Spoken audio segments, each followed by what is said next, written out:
Department of shipping এর প্রধান মহোদয়, আমি আপনাদের কাছে বিনতি অনুরোধ করব, আমাদেরকে আপনারা প্রশিক্ষণের মাধ্যমে যোগ্যতা সনদ দেন। শিক্ষা এবং প্রশিক্ষণের অভিজ্ঞতার উপরে ভিত্তি করে আমাদেরকে আপনারা একটা প্রতিষ্ঠান খুলুন, সেখানে আমাদেরকে অবশ্যই প্রশিক্ষণ দেন। প্রশিক্ষণের পরে আমাদেরকে যোগ্যতা সনদ দেন।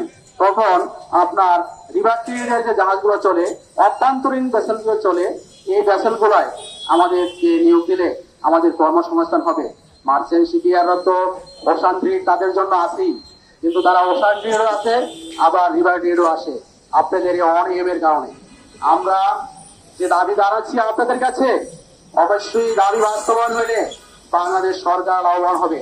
কারণ আমার একজন প্রথম শ্রেণীর মাস্টার, একজন প্রথম শ্রেণীর ড্রাইভার, একজন আইএমই হোল্ডার যখন আপনার প্রতিষ্ঠিত প্রতিষ্ঠানে প্রশিক্ষণ নিতে যাবে, তখন সরকারকে ভ্যাট দিব এবং ওই প্রতিষ্ঠানে কিছু জনবল নিয়োগ হবে আমাদেরকে প্রশিক্ষণ দেওয়ার জন্য। তাদের কর্মসংস্থান হবে, আমাদেরও কর্মসংস্থান হবে, দেশে আসবে বিপুল পরিমাণ রেমিটেন্স। দেশ গড়তে এই অভ্যন্তরীণ নাবিকরা একমাত্র রেমিটেন্স অর্জনকারী সক্ষম। শুধু আমাদের এই নৌ সেক্টরের কিছু দুর্নীতিবাজ নেতাদের এবং কিছু দুর্নীতিবাজ কর্মকর্তাদের কারণে আমরা এই সুযোগ সুবিধা থেকে, দেশের রেমিটেন্স থেকে বঞ্চিত। ফিলিপাইন থেকে বিদেশে নাবিকরা যায়, ইন্ডিয়া থেকে একজন লোক 3 মাস লস্কর চাকরি করলে সে ব্যক্তি একটা সিডিসি পায় এবং সিডিসি নিয়ে সে পুরো বিশ্বে চাকরি করে এবং দেশের জন্য রেমিটেন্স বহন করে আনে। কিন্তু আমার দেশে 300 বছর চাকরি করলেও কেন আমাদের সিডিসি হবে না? কেন? আমরা কাজে কি অদক্ষ? না, আমরা কাজের যোগ্যতা। ফিলিপাইন থেকে আসে, বিদেশে চাকরি করে, মায়ানমার থেকে বিদেশে চাকরি করে, আমার পাশের দেশ ইন্ডিয়া থেকে বিদেশে মেরিন ভিসা চাকরি করলে আমরা বাংলাদেশের নাবিকরা কেন যেতে পারবে না?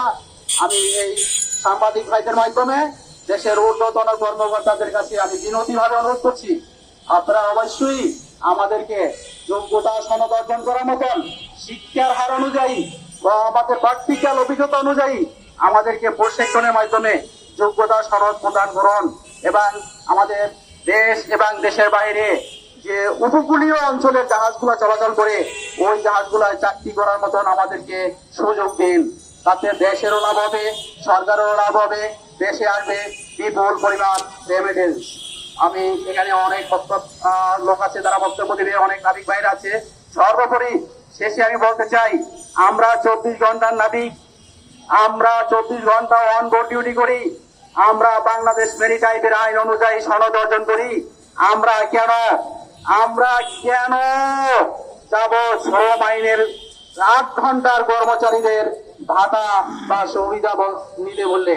আমরা 8 ঘন্টা তো ডিউটি করি না, আর আমরা শ্রম আইনে কেন 8 ঘন্টার বেনিফিট বা 8 ঘন্টা প্রাপ্ত আমরা পাই?